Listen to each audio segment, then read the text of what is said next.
다시 인사드리겠습니다. 제가 작년에 메디칼 처치라는 강의로 우리 장로님들과 또 목사님들 만나 뵈었는데 이렇게 다시 올해 또 만나 뵙게 되어서 무한 영광으로 생각하며 저에게 주어진 기회를 잘 활용하여서 교회에 꼭 덕이 되는 귀한 강의가 되도록 노력하도록 하겠습니다. 만나주셔서 진짜 반갑습니다. 이재용 강도사입니다.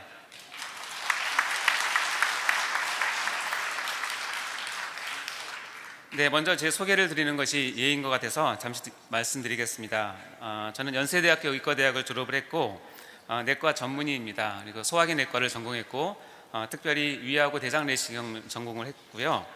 다관연세내과 대표 원장으로 있으며 지금 개원한 지 20년 차가 됩니다. 신학은 칼빈 신대원에서 졸업을 했고요. 현재는 세대인교회 의료 강도사로 사역을 하고 있습니다. 지금 현재 칼빈 신대원에서 의료와 목회라는 과목을 맡아서 2년째 강의를 하고 있으며 오늘 하는 강의들의 많은 내용들이 또 제 강의에서 있었던 내용이기도 합니다. 메디칼 처치라는 책을 소강선 목사님과 함께 공동 저자로 해서 책을 내기도 하였습니다. 그 안에 있는 내용도 많이 포함되어 있습니다. 얼마나 많이 힘드셨습니까? 코로나 생각지도 못했던 이런 사태 가운데 많은 목사님들과 장로님들께서 또 교회를 지키시고 보호하시고 세우느라 많은 고생을 하셨다는 것을 모두가 다 알고 있습니다. 오늘 이 시간 저희들의 마음들이 정말 위로를 받는 그런 시간이 되었으면 좋겠고요. 또 이 시간은 우리가 앞으로 어떻게 해야 될지에 대한 미래를 한번 생각해보는 귀한 시간이 되었으면 좋겠습니다. 강의의 제목은 4차 산업혁명과 포스트 팬데믹 시대의 목회 전략과 방향입니다.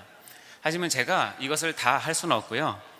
제 전공인 메디칼 처치의 활용을 중심으로 이 강의를 풀어가도록 하겠습니다.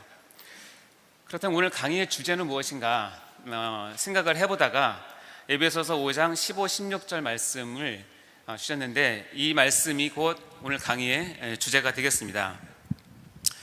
자, 우리 한번 같이 말씀 읽어보도록 하겠습니다. 시작! 그런즉 너희가 어떻게 행할지를 자세히 주의하여 지혜 없는 자같이 하지 말고 오직 지혜 있는 자같이 하여 세월을 아끼라. 때가 악하니라. 세월을 아끼라. 때가 악하니라. 오늘 이 말씀을 붙들고 이 말씀을 통해서 저희들이 은혜를 받기로 합니다. 물론 이 말씀은 여러 목사님께서 많은 설교를 하셨던 말씀입니다. 그리고 우리가 많은 이야기도 들었던 말씀입니다. 그러나 오늘 이 말씀이 우리에게 새롭게 다가오는 또는 새롭게 적용되는 그런 말씀이기를 간절히 바랍니다. 우리가 어떻게 행할지 자세히 주의해서 지혜 있는 자가 되었으면 참 좋겠다는 마음입니다. 제가 20년 동안 병원을 경영하면서 진료실의 풍경이 많이 변했습니다. 그림에서 보는 것과 같이 청진도 하고 목 안도 보고 그리고 환자들을 대함에 있어서 항상 웃으면서 지냈는데 최근 2년 동안에 엄청난 많은 변화를 겪었습니다. 저희 병원도 코로나 환자를 진료했었기 때문에 이제는 저런 풍경은 저희 병원에서 볼 수가 없습니다. 왜냐하면 제가 한번 청진을 해볼까요? 라고 하면 대부분의 환자들이 꺼려합니다. 이제는 의사가 자기 몸을 터치하는 것조차도 꺼리게 되는 상황이 되어버렸습니다. 마스크를 내리고 목을 한번 보여주세요라고 하면 굉장히 당황해하면서 불쾌해합니다. 이것이 코로나 팬데믹이 가져다준 제가 경험한 진료실 내의 풍경의 변화입니다. 하물며 이럴진데 이 사회와 특별히 우리 교회가 얼마나 많은 변화가 있었겠습니까? 저는 이 속담이 많이 생각났습니다. 소 잃고 외양간 고치기. 우리가 지금 이제 소 잃고 외양간 고치는 시기에 와 있는 것 같습니다. 이 소 잃고 외양간 고치기라는 이 속담의 원뜻은 뭐 다 아시겠지만 저 이 속담을 통해서 세 가지 질문을 생각해 보았습니다. 첫째, 왜 외양간은 망가졌는가? 둘째, 왜 소들은 가만히 안 있고 따라 나갔는가? 셋째, 왜 우리는 다시 이 시간에 외양간을 고쳐야 하는가? 고친다면 어떻게 고쳐야 하는가? 이것이 우리가 지금 품고 있는 궁금증이 아니겠습니까? 첫 번째와 두 번째는 여러 목사님과 장로님들께서 이미 고민을 하셨을 것입니다. 과거의 것들을 생각하면서 우리가 뭘 잘못했나 생각해 볼 수도 있고요.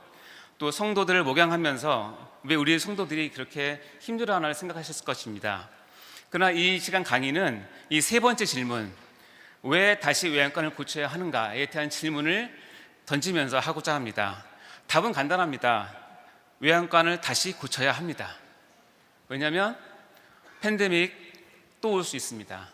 팬데믹보다 더 무서운 사회적 변화가 또 올 수 있습니다. 그렇기 때문에 과거를 교훈 삼아서 우리가 고쳐야 된다는 당위성은 이미 다 공감하실 것입니다. 그러면 어떻게 고쳐야 하느냐, 그 부분에 대한 조그만 힌트를 여러분께 드리고자 이 자리에 섰습니다. 그러려면 이 세 번째 질문은 과거나 현재의 질문이 아니라 미래의 질문입니다. 미래의 질문은 솔직히 저희가 그것을 지금 바로 알 수는 없는데, 우리가 도움을 얻고자 하는 것은 이미 미래를 연구하는 여러 학자들이 계십니다. 그 학자들의 견해를 우리가 먼저 보고 앞으로 도래될 이 사회가 어떻게 변화될 것인가에 대한 힌트를 얻는다면, 그 가운데서 우리가 목회를 어떻게 해야 될 것인지, 교회를 어떻게 세워야 할 것인지에 대한 어떤 조그만 힌트, 어떻게 보면 유레카와 같은 진리를 발견할 수 있을 것이라고 생각합니다. 그것은 바로 코로나 이후 변화되는 세상을 우리가 들여다보는 것입니다. 그 중에 첫 번째는 뭐냐면 4차 산업혁명 시대가 이미 도래했다는 것입니다. 프랑스의 역사학자 페르낭 브로델은 역사를 이렇게 세 가지로 설명을 했습니다. 20년 내지 25년의 단위로 이루어지는 국면사가 있고요. 이 국면사가 서너 차례 중첩이 되면서 100년 만에 맞는 구조사가 있습니다. 그러나 이 국면사와 구조사를 뛰어넘어서 그것을 훨씬 초월해서 마치 빅뱅과 같은 엄청난 파괴력을 가진 문화사적 변혁기가 있다는 것입니다. 근데 많은 미래학자들은 바로 여기서 문화사적 변혁기가 이미 우리에게 시작이 되었고 앞으로 닥칠 것이라고 분명히 예언을 하고 있습니다. 그렇다면 이 4차 산업혁명이 가져올 문화사적 대변혁기가 무엇인가? 한마디로 표현하면, 그들의 표현에 의하면 천지개벽할 시대라는 것입니다. 우리가 생각하는 것보다 훨씬 더 넓고 크고 깊고 파괴력이 큰 그런 천지개벽의 시대가 닥친다는 것입니다. 우리가 짧게 2년 동안 코로나 팬데믹을 우리 사회 가운데 겪었습니다. 이런 가운데 우리 일상이 멈춰졌을 때 많은 사람들이 근본적인 질문을 하게 됩니다. 인간이라면 하게 되는 것이죠. 인간은 무엇이며, 어디서 와서 지금 어디로 가고 있으며 앞으로 어떻게 가야 하나라는 질문을 던지게 됩니다. 그러면서 그 어려운 가운데서, 혼란한 시기 가운데서 과연 우리는 지금 어떻게 살아야 제대로 사는 것일까라는 질문을 끊임없이 하게 됩니다. 자, 그러면 우리 목사님과 장로님들은 저 질문에 대해서 과연 누가 제대로 된 대답을 할 수 있을 것이라고 생각하십니까? 정부가 하겠습니까?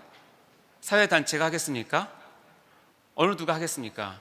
저 질문은 하나님 말씀인 성경을 믿는 예수 그리스도가 세우신 교회만이 줄 수 있는 답입니다. 저 답을 알고 있기에 우리가 교회의 책무로서 이런 어려운 천재개벽 시대 가운데 근본적인 질문을 던지는 사람들에게 저 질문에 대한 답을 줄 수 있는 준비가 되어야 되는 것입니다. 자, 그렇다면 4차 산업혁명이 뭡니까? 아십니까? 어떤 분들한테 물어보니까 4차 산업혁명이란 3차 산업혁명 다음에 오는 겁니다 라고 대답하신 분이 있습니다. 근데 맞습니다. 어떻게 됐냐고요? 지금 우리가 살고 있는 이 시대가 3차 산업혁명의 뒤끝 정도 된다고 생각하시면 됩니다. 컴퓨터와 인터넷을 기반으로 지식정보의 혁명으로 인해서 우리의 생활이 많이 변하지 않았습니까? 누구나 다 핸드폰을 가지고, 누구나 다 컴퓨터를 가지고 이제 사물을 보고 일을 합니다. 그러나 거기서 그치는 것이 아니라 이것이 지능과 정보가 합쳐져서 빅데이터, IoT, 클라우드 같은 것이 합쳐져서 이것이 로봇이나 인공지능을 통해서 이제는 실제 상황과 가상이 통합되어서 어떤 사물을 지능적으로 케어할 수 있는 가상물리 시스템을 구축하는 산업혁명이 4차 산업혁명입니다. 이렇게 하니까 좀 어렵죠.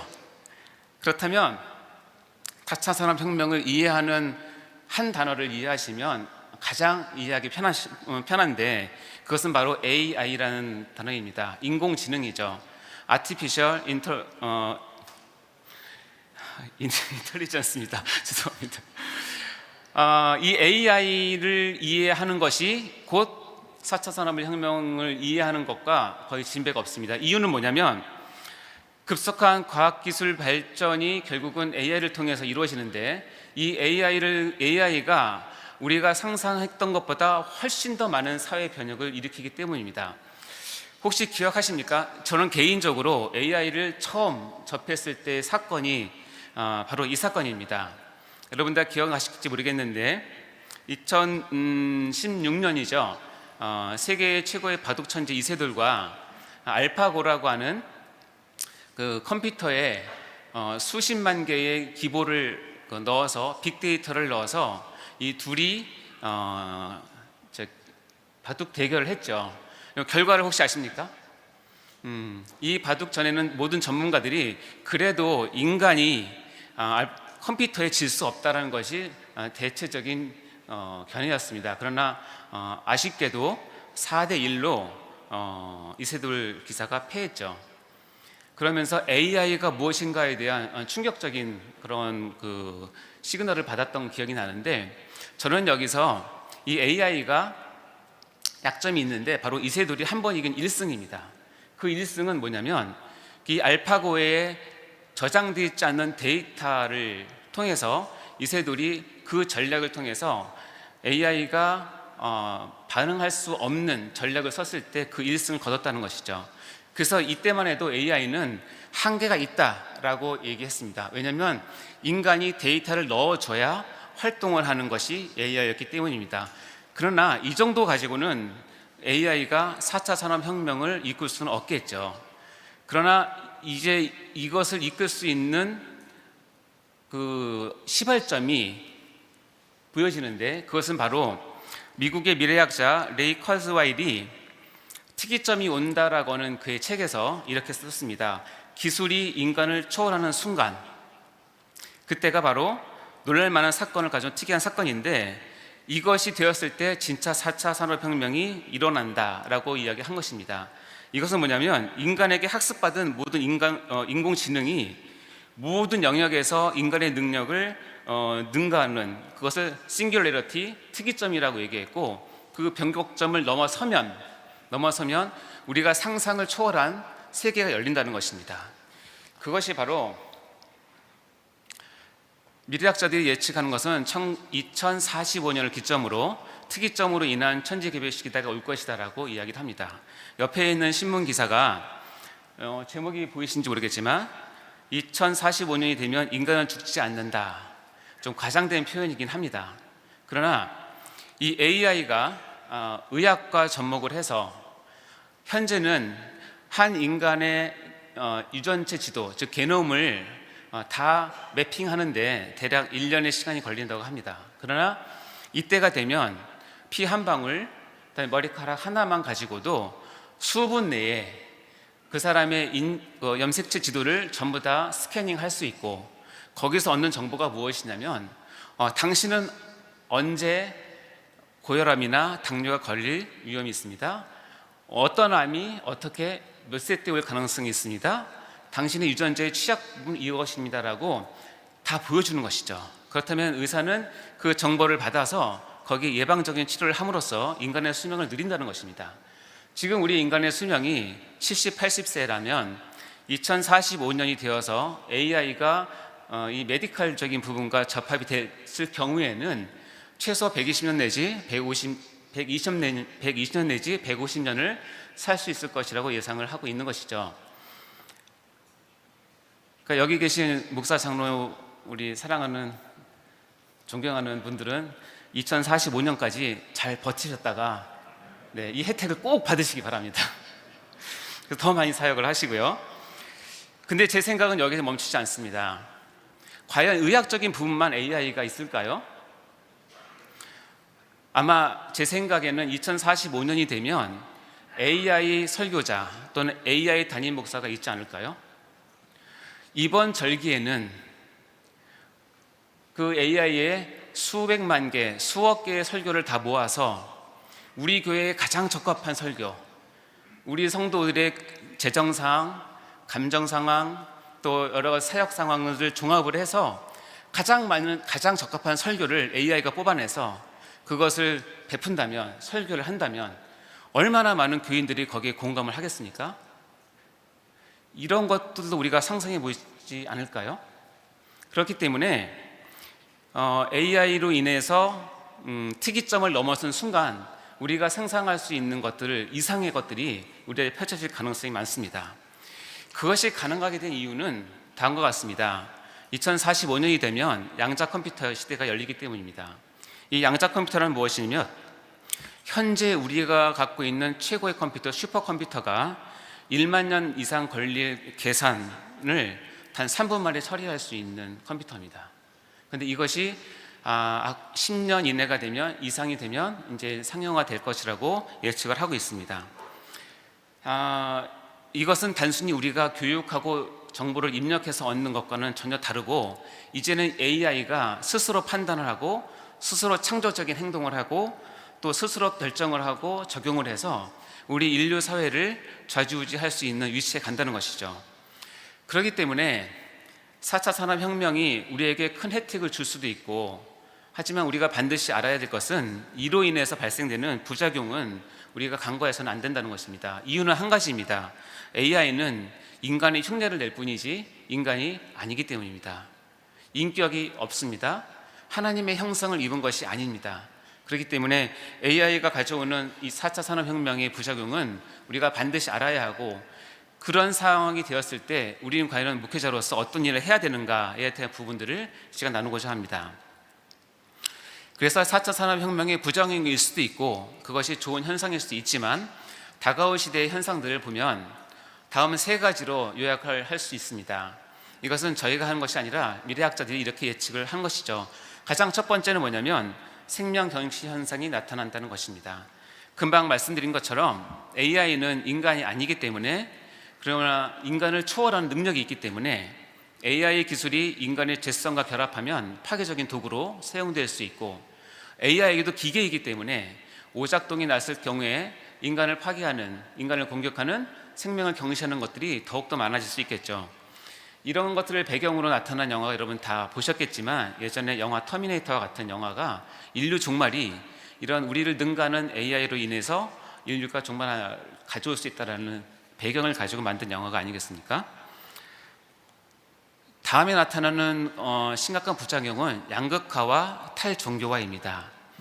이 양극화라고 하는 것은 현재도 많이 있습니다. 그리고 역사적으로 보면 1차 산업, 2차 산업, 3차 산업혁명이 있은 후에, 급격한 발달이 있은 후에는 양극화 문제는 항상 나타났습니다. 이 양극화의 문제는 기술의 발달과 특별히 요즘 같은 경우는 코로나19에 대처하는 개인적, 국가적 능력에 따라서 디지털 양극화, 교육의 양극화, 의료의 양극화, 경제적인 양극화가 심화되고, 더불어서 종교계 안에서도 신앙의 양극화가 나타난다고 합니다. 이 양극화는 결국은 갈등을 유발하게 되고요, 시기와 질투를, 그리고 투쟁과 심하면 전쟁까지 불사하게 되는 문제가 되죠. 결국 AI를 통해서 인간의 행복 지수를 올리려고 했던 그 시도가 오히려 이 양극화 문제가 심화됨으로 인해서 불행 지수가 급상승하게 되는 그런 결과를 맞이하게 될 수도 있다는 것입니다. 이런 양극화 가운데 또 중요하게 우리가 봐야 될 것은 뭐냐면 탈종교화 문제입니다. 다시 얘기하면 일반 국민들이 이제는 종교에 대해서 무관심하다. 다시 얘기하면 영적인 거에서는 관심이 없고 눈에 보이는 거, 촉감적인 거, 얻는 것에만 관심이 있게 된다는 것이죠. 다시 얘기하면 보이지 않는 것에는 가치를 두지 않는 그런 비율이 점점 많아진다는 것입니다. 여기 보시면 2020년 9월에 본총회에서 미래전략본부에서 발표한 전 국민의 무종교율 비율이 54%였습니다. 이때는 한참 코로나가 진행되는 때였죠. 근데 불과 6개월 뒤에 갤럽에서 발표한 것에 의하면 전 국민의 무종교 비율이 60%입니다. 물론 두 개의 기관이 다르기 때문에 차이가 있을 수 있지만 통계적으로 오차 범위를 벗어난 것이기 때문에 의의는 있다고 봅니다. 그래서 6개월여 만에 전 국민의 6%, 엄청난 숫자입니다. 6%가 종교를 떠났다는 것입니다. 무슨 얘기냐면 더 이상 교회에 관심이 없고, 더 이상 종교에 관심이 없고, 더 이상 영적인 것에는 나는 관심을 두지 않겠다는 의미입니다. 우리의 전도 대상자들이 이렇게 변해가고 있다는 사실을 우리가 알아야 할 것입니다. 이걸 연도별로 본다면 2004년도에는 47%였고 10년 뒤에 14년도에는 3%가 늘어서 50%였는데 코로나가 한참 진행되는 2021년에는 불과 7년 사이에 10%가 늘었다는 것입니다. 우리가 앞으로 닥치게 될 목회 현장이 바로 이렇게 탈종교화 또는 무종교화가 이미 횡행하는, 이미 널리 퍼져 있는 상황 가운데 우리가 교회와 하나님 나라의 사역을 해야 된다는 사실이 우리에게 큰 도전을 줍니다. 우리가 과연 무엇을 해야 할 것인가에 대한 부분이 다시 생각해야 할 부분입니다. 다음에 세 번째로 나타날 현상 중에서 새로운 부족 공동체 사회로 갈 것이라는 의견입니다. 이것은 프랑스 사회학자 미셸 마페졸리가 그의 책 부족의 시대에서 인류는 한동안 개인주의를 추구하다가 다시 부족 공동체로 돌아간다고 하면서 신부족 사회 출현을 예고했습니다. 그러나 이렇게 예고했을 당시에는 그렇게 큰 인기를 얻지 못하고 그렇게 동조를 받지 못했는데 세계 최고의 마케팅 전략가인 세스 고딘이 그의 저서 트라이브스에서 새로운 부족의 탄생이 우리에겐 새로운 기회가 될 것이다 라고 하면서 새로운 부족 사회가 올 것을 다시 한번 예견했는데요. 이 두 학자의 의견이 우리 코로나19 팬데믹으로 인해서 우리에게 급속하게 다가오게 되었죠. 그것은 뭐냐면, 새로운 부족이라는 것은 뭐냐면, 우리가 그동안 우리의 부족 사회는 혈족이나 지역의 근거에서 맺어졌지만 이제는 그것이 아니라 개인의 취향이나 사상, 심지어는 자기가 어떤 제품을 사용하는지 그 제품을 중심으로 해서 이루어지는 새로운 커뮤니티를 얘기하는 것입니다. 이미 우리 청중들도 다 있을 것입니다. SNS의 모임방들이 있죠. 그리고 트위터나 인스타그램 같은 경우들이 바로 여기에 해당되는 것입니다. 물론 긍정적인 효과도 많이 있지만 상당 부분 부정적인 것으로 파괴적인 그런 부족 사회도 많이 출현하게 되는 것입니다. 그러면서 동시에 이 교회의 문제에 대해서는 앞으로는 하이브리드 처치로 변화가 필요할 것으로 예견하고 있습니다. 대면과 비대면이 함께하는 교회, 오프라인보다는 온라인 또는 온택트 문화가 성행하는, 그리고 가상현실과 증강현실이 혼합이 되어서 메타버스와 같은 것이 있는 그런 것들을 예상했는데 여러분 어떻습니까? 2년 만에, 코로나 팬데믹 2년 만에 우리가 이미 하이브리드 처치로 가고 있고 지금 우리가 하고 있지 않습니까? 지금 제가 알기로는 지금 이 장면도 유튜브를 통해서 생방송으로 중계되고 있습니다. 이와 같이 이 하이브리드 처치의 변화, 이런 것들이 다 이미 예견된 내용이죠. 자, 그렇다면 제가 금방 여러분께 말씀드린 4차 산업혁명에, 그리고 포스트 코로나, 더 나아가서 문화사적 변혁기 앞에 둔 우리가 이 중요한 세 가지 문제점, 생명경시현상, 양극화 탈종교와 새로운 부족 공동체 사회가 앞으로 전개될 것인데, 그렇다면 우리의 교회 대안은 무엇인가? 목회자로서 우리가 어떻게 이것을 대안할 것인가는 이 세 가지로 얘기할 수 있습니다. 생명 존중의 목회를 하셔야 된다는 것과 전인적 목회를 지향해야 한다는 것, 그리고 영적 부족 공동체 형성을 위해서 예배의 중요성과 교회로운 교육을 강화해야 한다는 것이 대안입니다. 이러한 대안들을 실행하기 위해서 실제로 많은 학자들과 교수님들, 우리 목회자분들이 연구를 하고 대안을 제시하고 있습니다. 제가 이것을 다 제안할 수 없겠죠. 그러나 제가 할 수 있는 한 방법인데요, 미래 목회의 한 도구로서, 한 툴로서 저는 메디컬 처치를 여러분께 소개하려고 이 자리에 나온 것입니다. 그럼 메디컬 처치가 무엇인가 제가 짧게 설명을 드리도록 하겠습니다. 세 번째, 의사가 바라본 목회 현장의 변화. 제 개인적인 경험이기도 하지만 이 내용은 메디컬 처치가 왜 필요한지에 대해서 여러분께 말씀을 드리는 내용입니다. 우리 인류 역사를 보면 결국은 큰 축, 두 개의 축으로 이루어졌다고 보는데, 하나는 의학과 하나는 신학입니다. 여러분 다 말씀으로 아시겠지만 땅의 흙으로부터 우리 육체가 왔습니다. 그리고 하나님의 생기로부터 우리의 영혼이 왔습니다.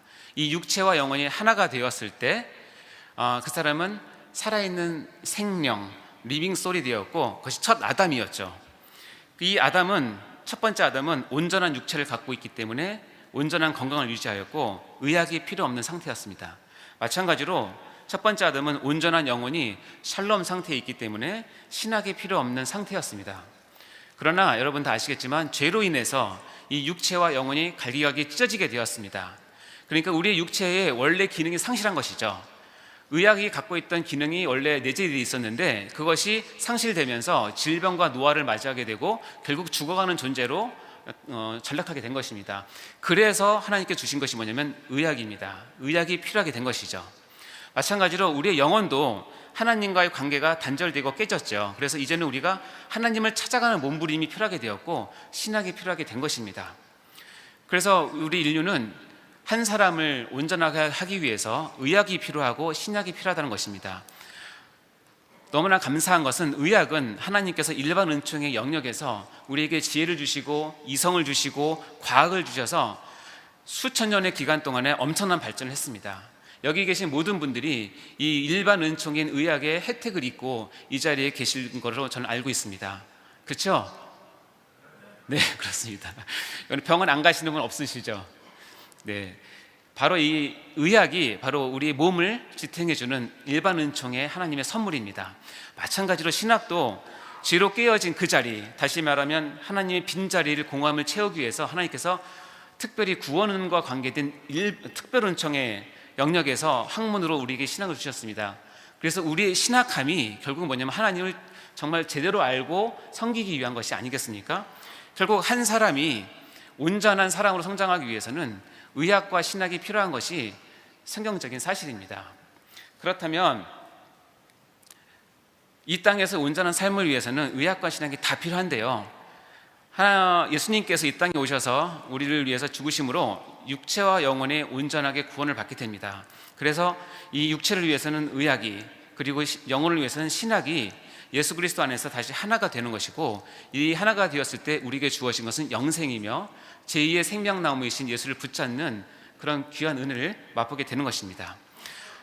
이것은 이제 한 개인을 가지고 메디컬 처치 이제 보게 된 것이고요. 이제는 좀 더 범위를 넓혀서 공동체적으로 확장을 해서 본다면, 그동안 우리가 특별 은총을 붙잡고 목회를 했습니다. 너무나 귀한 사역이었죠. 그러나 코로나 팬데믹 이후로 우리가 한 가지 깨달은 진리가 있는데, 이 목회, 즉 특별 은총의 구원 사역을 하기 위해서 반드시 필요한 것이 있는데 뭐냐면, 일반 은총인 의학 또는 방역이 울타리가 되어줘야 하고 우산을 씌워줘야 된다는 사실을 뼈저리게 느끼게 된 것입니다. 그래서 목회가 되기 위해서는 이제는 의료적인 일반 은총 부분이 이제는 필요한 시대가 되었고, 이미 팬데믹을 통해서 우리가 알게 되었고, 모든 국민들이 이제는 교회뿐만 아니라 교회에서 제공하는 안정감, 그리고 교회에서 제공하는 방역적인 부분들을 늘 체크하게 된 것이죠. 이것을 하기 위해서 만든 것이 바로 메디컬 처치입니다. 다시 말씀드리면 메디컬은 그야말로 일반 은총이고 의료적인 부분이고 방역적인 부분이고, 처치는 특별 은총인 목회적인 부분이죠. 이 두 가지를 아우르게 하기 위해서 만든, 그리고 생성된 것이 바로 메디컬 처치라고 생각하시면 됩니다. 자, 그렇다면 이제는 본격적으로 미래 목회 전략과 방향에서 다음 네 가지를 여러분께 제시를 해드립니다. 그리고 이 방향에서 메디컬 처치가 어떻게 활용되는지에 대한 부분들을 말씀드리고자 합니다. 첫 번째는 생명 존중의 목회를 해야 된다고 말씀드렸습니다. 생명 경지 풍소는 이미 4차 산업혁명으로 인해서 도래할 것이고 더 심도가 깊어질 것이라고 예측을 하고 있습니다. 얼마 전에 작고하신 이어령 교수님의 책인 생명이 자본이라는 책에서 이미 이것을 예측을 하셨고, 그렇지만 AI가 우리 인공지능을 가지고 인간의 모든 지능을 능가할 수 있지만 결국 우리가 알아야 될 것은 AI는 인간이 아니라는 사실을 알아야 된다는 것입니다. 즉 AI가 가져올 수 있는 생명 경시 풍조를 이제 경계를 해주신 거죠. 그러면서 이 책에서는 교회가 이 생명력을 붙잡고 생명력이 가득해서 영혼을 존중히 여기는 바이오필리아를 이룰 수 있을 때, 지금 코로나로 인해서 교회가 힘들지만 교회가 제2의 부흥, 즉 생명을 존중하고 생명을 아끼고 생명을 키우는 그 목회를 했을 때 코로나 패러독스, 다시 얘기하면 코로나에 인해서 우리가 힘들지만 그것을 딛고 제2의 부흥을 할 수 있는 키가 뭐냐면 생명 존중의 목회라는 것입니다. 그래서 코로나 패러독스의 마지막 희망은 이어령 교수님은 기독교에 있다라고 분명히 말씀하고 있는 것이죠. 이 패러독스는 역사적으로 이미 증명된 사실입니다. 중세에 여러분 다 아시겠지만 패스트가 유럽 인구의 3분의 1 이상을 휩쓰고 지나간 후에 그것을 이겨냈을 때에 문명과 문화가 엄청나게 더 발전을 했고 전보다 훨씬 더 많은 발전이 있는 것이죠. 이것이 바로 큰 전염병 후에 나타나는 패러독스입니다. 지금 한국 교회가 힘듭니다. 코로나로 인해서 지쳤습니다. 그러나 이것을 여기에 머무르면 안 되고 여러분이 변화가 되셔야 코로나 패러독스를 이루고 교회가 하나님의 은혜 가운데 제2의 부흥을 맞이할 수 있다는 것은 바로 이 생명 존중을 다시 한번 여러분 목회 가운데 적용해야 된다는 것입니다. 그렇다면 생명 존중을 어떻게 적용하느냐? 이것은 말 그대로 우리의 관념이 아닙니다. 한 사람의 영혼을 그냥 구한다 그런 차원이 아니라 실제로 여러분 주위에 있는 사람들의 생명을 존중하고 실제로 그들을 사랑하고 격려하는 것입니다. 다시 얘기하면 우리가 2년 동안의 예를 들자면 이것입니다. 뭐냐면 팬데믹 시대에는, 즉 코로나가 와서 확진되면 굉장히 큰 어려움을 겪는 그 시대에는 우리가 생명 존중의 목회는 무엇이냐면 교회 방역을 철저히 하는 것으로 증명이 되는 것입니다. 그 후에 포스트 팬데믹 시대 이후에는 교회 방역을 넘어서 교회 방역을 바탕으로 해서 이제는 한 사람 한 사람을 세우는 위드 성도 케어로 가야 되는 것입니다. 이것은 바로 뭐냐면 한 사람의 온전한 영혼을 세우는 것을 얘기하는 것이죠. 위드 성도 케어가 무엇인가 처음 듣는 단어이실 텐데요. 잠깐 설명드리면 여러분이 목회 현장에서 교구에서 성도들을 사랑하고 섬기지만 이 톱니바퀴가 맞지 않으면 여러분은 열심히 돌지만 성도는 돌아가지 않습니다. 그러면 온전한 성도의 케어는 이루어지지 않죠. 방전이 됩니다. 그러나 이 여러분의 목회 현장과 성도 사이에 어떤 맞는 새로운 톱니바퀴가 끼어진다면 여러분의 목회가 돌아갈 때 성도가 돌아가게 되는 것이죠. 저는 그 중에 하나가 뭐냐면 여러분 성도들이 갖고 있는 질병적인 문제, 의학적인 문제들이 있다면 바로 메디컬 처치라고 하는 새로운 톱니바퀴를 끼워서 이것을 돌리게 하는 것입니다. 그래서 교구가 메디컬 처치 함께 돌 때 성도가 같이 움직이게 되고 그러면 위드 성도 케어가 충전이 되고 완충이 되었을 때 그 성도는 교회를 위해서 또 목사님의 목회를 위해서 하나님 나라를 위해서 헌신하고 또 사역을 하게 되는 것이죠. 이것이 위드 성도 케어입니다. 즉 한 사람 한 사람을 영혼뿐만 아니라 육체까지 다 돌보는 것을 위드 성도 케어라고 볼 수 있습니다.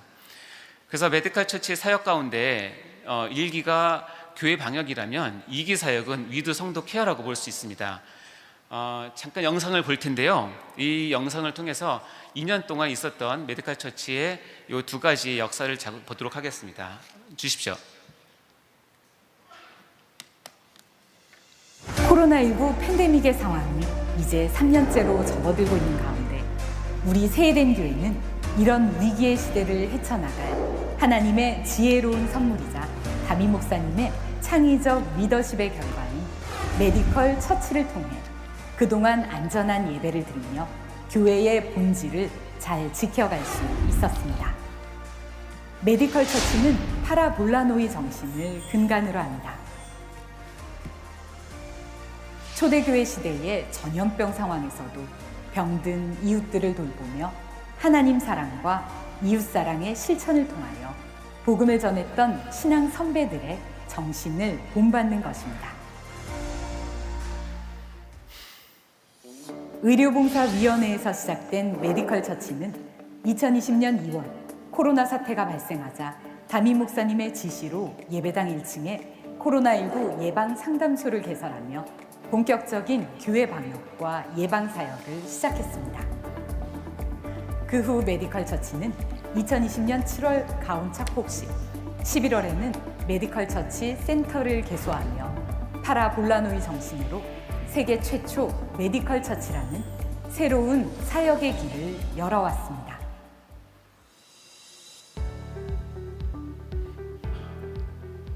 첫째, 팬데믹 상황에서 교회 내의 방역 및 공공위생에 대한 전문적인 지도력을 발휘하여 교회 공동체를 전염병으로부터 안전하게 보호함으로써 성도들이 안심하고 예배드릴 수 있도록 교회를 지켜왔습니다. 교회 내 방역과 예배 시 성도 관리인 발열 및 QR 체크, 손소독 지도와 각 예배 공간의 방역 지도, 성도 교육을 위하여 포스터 및 특별 영상을 제작했습니다. 둘째, 다양한 방송 및 세미나 등을 통해 우리 교회의 선제적 방역 시스템을 한국교회에 공유하고 전파하여 한국교회의 브랜드 가치를 높이는 일에 힘썼습니다. 셋째, 교회 내 성도들을 위한 의료 목회 상담 및 교내 응급처치 활동과 넷째, 트윈데믹을 막기 위한 교회 교역자 및 직원들에게 독감 예방접종 봉사를 시행하였습니다. 이외 대외 봉사로 칼빈 신대원 교직원과 신학생들에게도 독감 예방접종 봉사를 시행하였습니다. 2022년에는 교구별로 메디컬 헬퍼들을 세우며 메디컬 처치의 제2기 사역을 출범하게 되었습니다. 근본 오미크론의 엄청난 전파력으로 인해 교회 방역을 뛰어넘어 위드 성도 케어가 필요한 시기이며 또한 예배 환경의 변화가 필요한 때입니다. 이러한 시대적 요청에 선제적으로 부응하고자 우리 메디컬 처치는 각 지역별 메디컬 헬퍼를 세워 교회 건강 위험 요소의 파악 및 성도 건강 증진 등 더욱 실제적인 도움을 드리고자 합니다. 또한 메디컬 처치가 가지고 있는 자원들과 교회 내외의 의료인, 병원들을 초연결하여 실질적으로 성도들의 질병과 고통을 케어할 수 있도록 한층 더 업그레이드된 의료 목회 상담 서비스를 제공할 것입니다. 이를 통하여 성도를 살리고 교회를 살리고 예배를 살리고자 합니다. 이와 같이 제2기 메디컬 처치의 사역은 교회 내 자체 방역을 자율적으로 강화할 뿐 아니라 의료 목회 상담의 구체적인 실천 방안으로서 위드 코로나 시대를 넘어 포스트 팬데믹 시대에 위드 성도 케어라는 사역의 지평을 넓히는 계기가 될 것입니다. 우리 메디컬 처치는 언제나 세대내 파라볼라노이가 되어 여러분과 함께할 것입니다. 성도 여러분의 기도와 응원을 부탁드리며 주님의 평강을 전합니다. 샬롬. 네, 감사합니다. 물론 저희 세회된 교회를 기준해서 만들었지만 우리 또 들으시면서 또 여러분 교회에 어떤 활용을 할 수 있을지를 한번 생각해 보셨으면 좋겠습니다. 빨리 들어가겠습니다. 다음 두 번째는 아까 말씀드린 것처럼 영적 구조 공동체를 세우기 위해서 예배의 중요성과 교회론 교육의 강화가 필요하다는 것입니다. 우리가 팬데믹 시대를 지나면서 비대면 예배와 대면 예배를 오가면서 많은 어려움들이 있었습니다. 그러나 결론은 교회는 영혼의 토포필리아가 되어야 된다는 것입니다. 토포필리아가 무엇이냐? 아주 쉽게 설명하면 마음의 고향입니다. 마음의 고향. 내가 어떤 일이 있을 때 생각나는 그 장소를 얘기하는데요. 혹시 여러분 목사님들, 장로님들 처음 예수님을 영접했을 때 장소가 생각나지 않습니까? 여러분 처음 눈물을 흘리면서 회개했던 그곳이 생각나지 않습니까? 내가 힘들고 어려울 때 위로받았던 그곳이 생각나지 않습니까? 모든 성도들에게는 우리가 해야 될 일이 뭐냐면 우리의 영혼이 가야 할 곳은 교회다라고 하는 분명한 지침을 심어줘야 된다는 것입니다. 그렇게 하기 위해서 교회가 이 어려운 시절, 특별히 팬데믹 시대 같은 경우에는 예배를 교회 성도를 섬기면서 예배 하나하나를 하이터치, 감성터치를 같이 하면서 그 예배를 통하여서 교회에 대한 사모함, 교회에 대한 고마움, 그리고 교회에 가고 싶은 마음을 늘 불러일으키는 그런 예배가 되어야 된다는 것입니다. 그 예배를 통하여서 예배를 사모하는 마음 가운데 또한 교회론이 얼마나 중요한 거에 대한 교육이 있을 때에 다시 우리가 어떤 팬데믹이 오거나 어려움이 왔을 때에도 우리의 영혼은 교회로 향한다는 분명한 지침을 우리가 주어야 된다는 것이죠. 그렇게 할 때 중요한 것은 뭐냐면 특히 팬데믹 시대 같은 경우에는 비대면에 있다가 현장으로 오게 될 때 성도들에게 내가 교회에 감에 있어서 심리적인 안정감을 줘야 할 것이고, 교회가 우리 성도들의 생명과 건강을 정말 책임지고 보살피고 있다는 그런 확신을 줘야 되는데, 그 역할을 누가 하냐면 바로 메디컬 처치가 하고 있는 것입니다.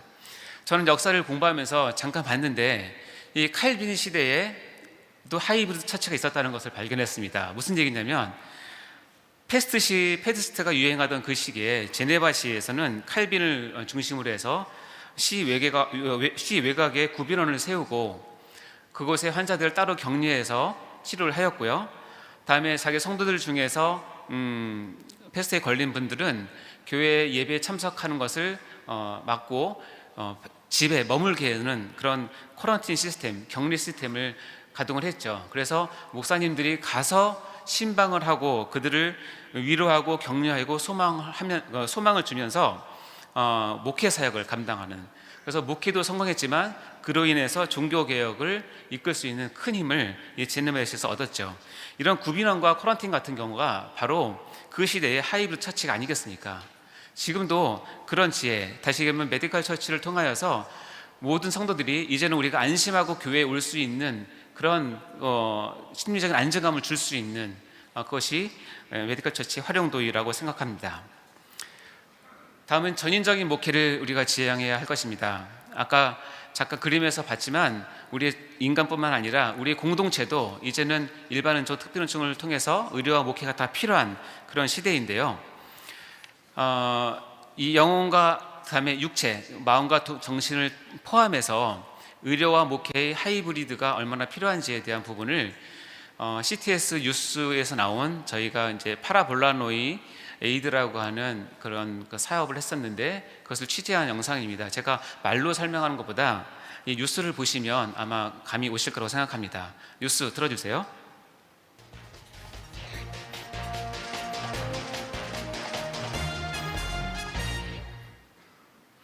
한국교회의 사역 현장에 한 걸음 더 들어가서 전해드리고 있는 찾아가는 뉴스 사역 현장을 가다 시간입니다. 코로나가 본격적으로 확산했던 당시 선제적인 방역으로 교회 방역의 모델로 평가받아온 세해된 교회가 코로나 확진으로 격리 중인 이들을 위한 사역을 전개하고 있습니다. 최대진 기자가 사역 현장을 동행했습니다. 평일 교회에 모인 성도들, 여러 종류의 식품들을 가지런히 담습니다.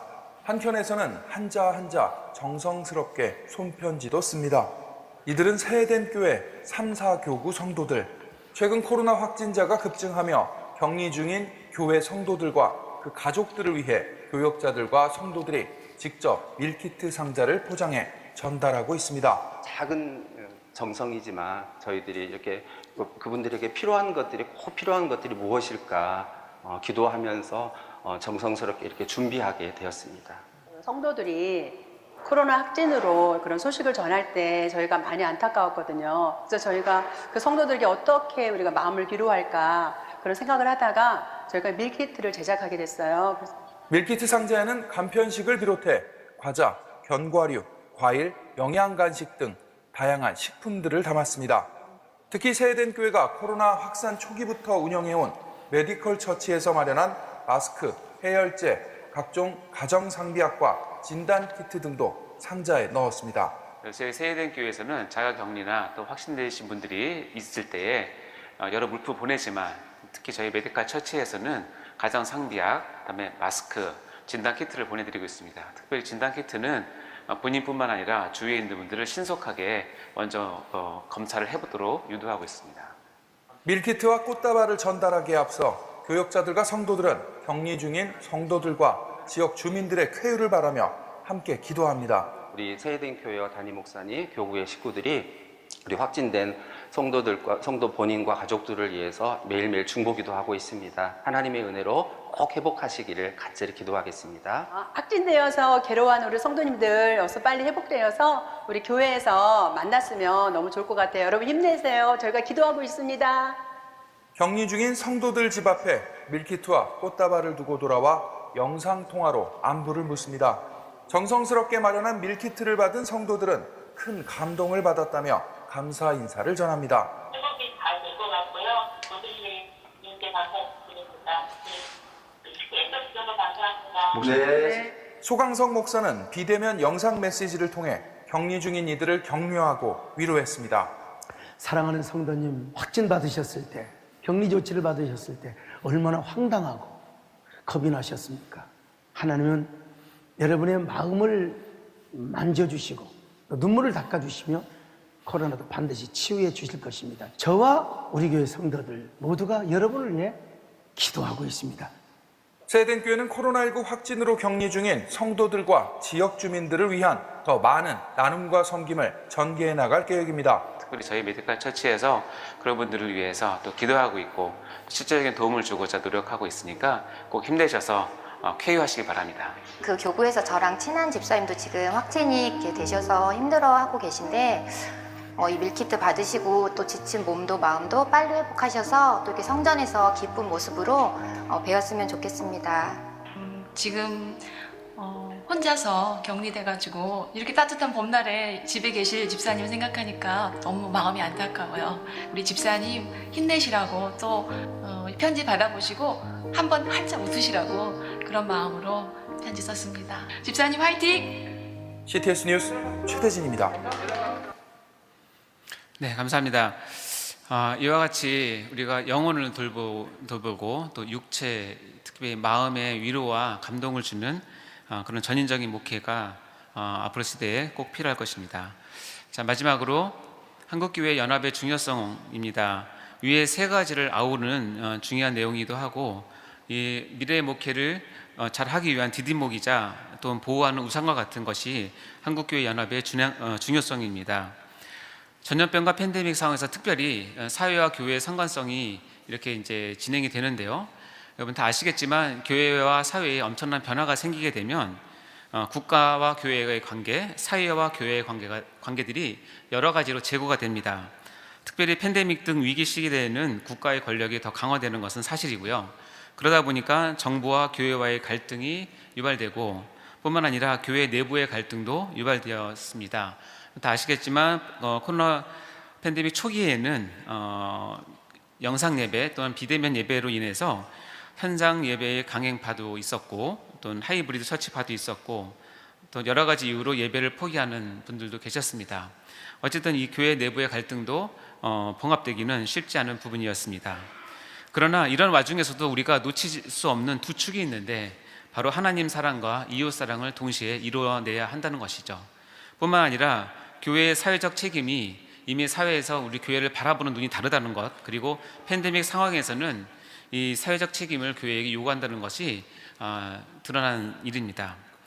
아쉽게도 초기 코로나19 팬데믹에 대처하는 한국교회의 문제점을 여러 가지로 지적할 수 있지만 크게 세 가지가 드러나는 문제였는데요.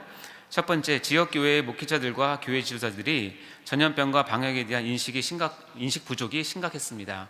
물론 처음 우리가 겪는 일이기 때문에 충분히 이해될 수 있었지만 또 이것을 하기 위한 지역교회 방역을 위한 표준화된 매뉴얼이 부재했기 때문에 어쩔 수 없이 정부의 방침대로 우리가 따를 수밖에 없었고 그로 인해서 우리가 많은 억울한 일도 또 힘든 일도 많이 당했고 이런 그 정부의 부당한 것을 해소하기 위해서 또한 많은 분들이 노력을 하면서 이 부분을 해결하기도 했습니다. 그러다 보니까 한국교회를 대표해서 특별히 교회 방역에 대해서 대사회적, 대정부적으로 한 목소리를 내는 대표자 또는 그룹이 없었다는 것이 초기 한국교회의 어떤 그 문제를 해결하는 데 있어서 가장 큰 뼈아픈 우리 아픔이었던 것 같습니다. 그것을 이제 반면교사를 삼는다면 한국교회 연합의 중요성은 물론 제가 여기에는 팬데믹에 준해서 썼지만 코로나를 통해서 경험했듯이 또 다른 팬데믹 위기 상황에서 교회가 상호 협조하고 한 목소리를 내는 것은 굉장히 중요하다는 것은 이미 공감된 내용입니다.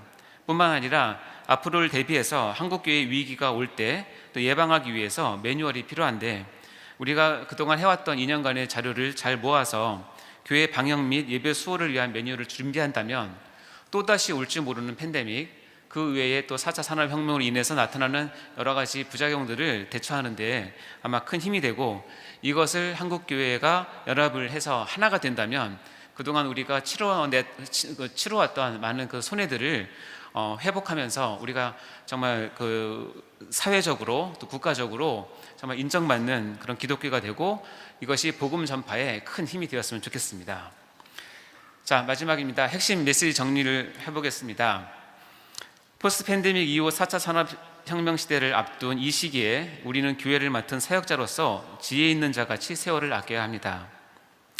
4차 산업혁명이 예상되는 부작용으로 생명경시현상, 탈종교와 새로운 부족 공동체의 출현에 대해서 미리 인지하고 준비해야 합니다. 이에 대한 미래 목회의 대응책으로 생명 존중의 목회로 코로나 패러독스를 이루며 예배 중심의 영적 부족 공동체를 세우고 영혼과 육체를 같이 보살피는 전인적 목회를 지향하며 이를 위해 한국교회연합이 필요합니다. 이를 실행하기 위한 미래 목회의 전략의 한 방법으로 메디컬 처치의 필요성을 인식하고 이를 목회 현장에서 활용하여 영혼과 육체를 다 같이 섬기는 온전한 교회 공동체를 이루어갔으면 좋겠습니다. 이것이 제 강의의 메시지입니다. 오늘 4차 산업혁명과 포스트 팬데믹 시대의 목회 전략과 방향에 대해서 제가 할 수 있는 부분인 메디컬 처치 활용을 중심으로 여러분께 말씀드렸습니다. 강의 주제는 에베소서 5장 15, 16절 말씀입니다. 우리가 처음 읽었는데 다시 한번 읽어보겠습니다. 시작. 그런즉 너희가 어떻게 행할지를 자세히 주의하여 지혜 없는 자같이 하지 말고 오직 지혜 있는 자같이 하여 세월을 아끼라. 때가 악하니라. 세월을 아끼라. 때가 악하니라. 경청해 주셔서 감사합니다.